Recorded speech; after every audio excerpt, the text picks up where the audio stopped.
Right, come here, Christian. Show everybody what we're doing. Today we are going to be making Tex-Mex pasta, but we are going to modify it to fit our dietary needs. So it's going to be, we have a Genio turkey that's taco flavored that we're going to use instead of the pound of ground beef. And then instead of condensed cream of chicken soup, we have a little unsweetened coconut milk that we'll put in to make it creamy, and then we have our normal vegan cheese. So the first thing it tells us to do is cook our pasta and our meat. Okay, so we're gonna ground our beef. Christian, come here. You're gonna help. Okay. You're working on this. Hold it how you're comfortable, and I'll move your hand. So you're comfortable? I'm comfortable just stab. Okay, we're not gonna stab. Like this. Use your other hand to hold your handle.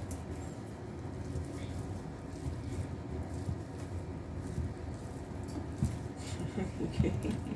Awkward. And keep it on the burner. There you go. Switch up the hands. Oh. Yep, careful because you don't want to lose it all. Okay, that'll be good, and let it wait until you start hearing it cook. Grab some gloves and actually no. No, this was not scary at all. Like this. No, it's not. Hold the fan. Look. Hold your handle. Hold your handle. I'm just gonna chop your meat up. What if something pops out? It won't, because there's no actual grease in there. It's just turkey meat. I'm just browning the meat. Okay. No, it still sticks out. Okay, that's good. Now look at your water. You see water's boiling? You got a good rapid boil. So we're gonna drop our pasta in now. So open the more full one first. That would be this one. Yep.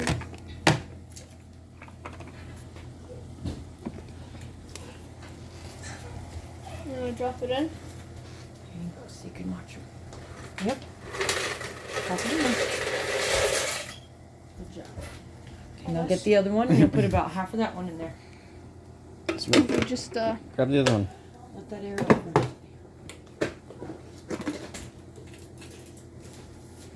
Half of that one. half. Yeah, half. There you go. Good job. Okay, now grab you the big wooden spatula. You always use a wooden spatula when you're doing pasta. Yep. Mm-hmm. Give it a stir. Aerial view. The steam is hot. It is hot.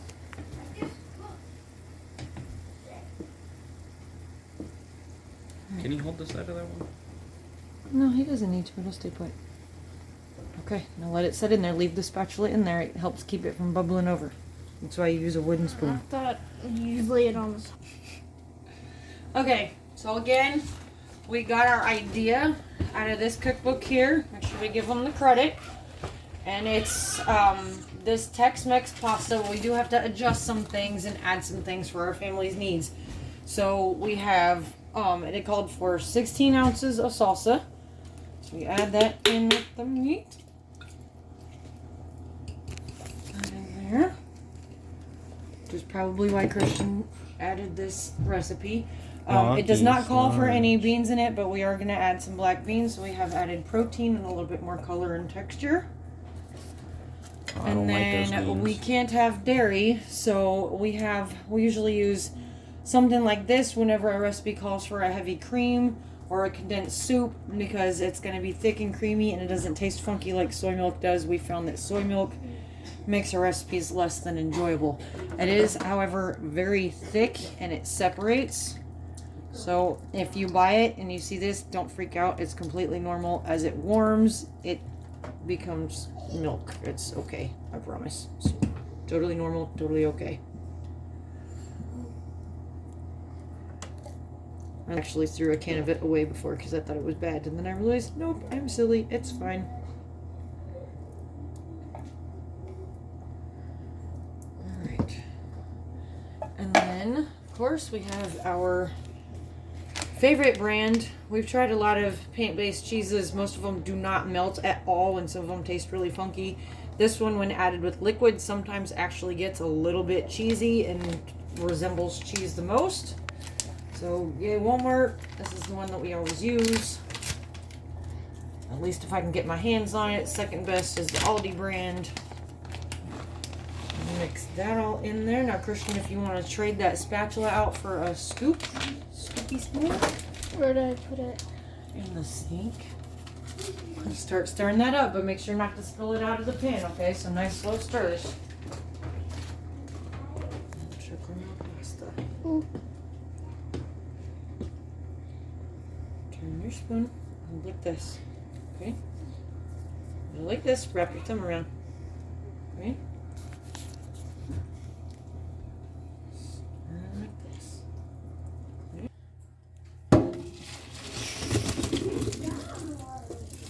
Put the spaghetti in the strainer. That is steaming. Yep, that's why mommy does this part.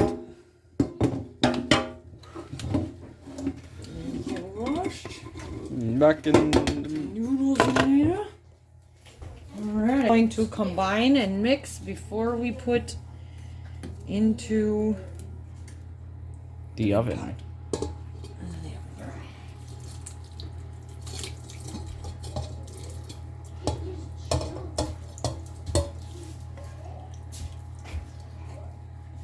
And we did undercook the pasta just a tiny bit. Like, it really could have boiled probably 2 more minutes. But when you bake pasta, you want to pull it out early, especially when you're baking it with things that have liquids, because they will continue pulling in the liquid. And you'll have some really mushy, nasty pasta when you're done. Okay, guys? You listening, Christian? Yeah. Okay. What did I say? Something mushy pasta. Yeah, when you're cooking pasta, when you're double cooking it. So when you boil it and then you're going to put it in the oven. Especially when you're going to put it with something that has more liquid. It's called carryover cooking. It's going to continue absorbing moisture. So you undercook it just a little bit. It wasn't completely soft because it'll keep softening up when you cook it in the oven. Okay? Okay, so now it's time to put it in the pan. I'm gonna dump all this goodness in here to go in the oven and get finished cooking baked together. Now, if you're using real cheese, shoot, I should have kept that a little longer. You can keep some to put it on top when you're done. But when you use the dairy-free cheeses, like I've said before, they don't melt good and they might burn on the top and get like really crunchy and gross before your food is heated all the way through and finished cooking. So we always have it mixed in with the other liquids.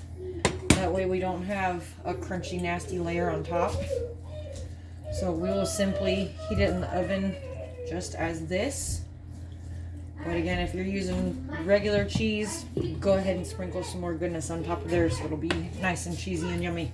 So we're now going to pop this in the oven for just a little while and let all those flavors marry together. Okay, go. Oh, it is crispy. That's rough. It'll be good. It's Oh, okay. it's the beans that's crispy. Yeah, it just went a minute over. Alright, we'll see how it tastes. And okay, so the recipe said 15 to 20 minutes. We pulled it out at 16. We're a little crispy on top, but probably because we can't eat real cheese and you can't put it on top to keep it gooey. I'm sure the inside will still taste good. But here's the finished product. I'm gonna let it set for just a second before we dish it up. It smells really good. It does. It smells amazing. You pressed a button. I did press a button. It's okay. Yeah. Alright, here we are. All dished up. Looks amazing. I tasted a little bit. Tastes pretty good too. See how the kids eat it. If you try this, I hope you enjoy it as much as I do.